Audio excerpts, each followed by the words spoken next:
आज मैं आपको पेट्रोल कॉक के बारे में बताऊंगा। इसमें कितनी कचरा होता है और हमारी गाड़ी को कितनी ज़्यादा ये नुकसान पहुंचाता है। तो जब आप लोग ट्यूनिंग करवाएं तो मैकेनिक हजरात को लाजमी कहें कि इसको साफ़ करें। ये देखें, मैं खोल रहा हूँ इसको, आप देखें कितनी इसमें कचरा है।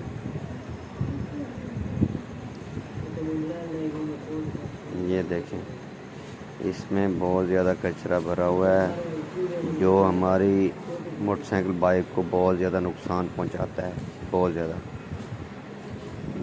इससे मिसिंग भी होती है और इससे रिंग पिस्टन जल्दी आ जाते हैं बाइक के। इससे अंदर जाता है, वालों को नुकसान पहुंचाता है और रिंग पिस्टन को भी नुकसान पहुंचाता है। तो लिहाजा आप जब ट्यूनिंग करवाने ले जाएं मैकेनिक के पास तो इसको लाजमी खुलाइएगा और इसको साफ़ करवाएं। ये देखें कितनी कचरा है, ये देखें। ये टैंकी का कचरा भी होता है, पेट्रोल का भी कचरा होता है। तो लिहाजा जब एक दफ़ा आप सफ़ा इसको करवा लेंगे तो वो तकरीबन 2 महीने 4 महीने तक, मतलब इतनी और कचरा नहीं भरेगा इसमें।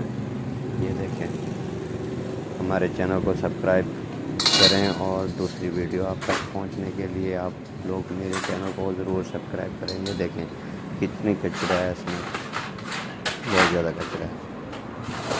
तो इसको बिल्कुल साफ़ करके फिर इसको डालें।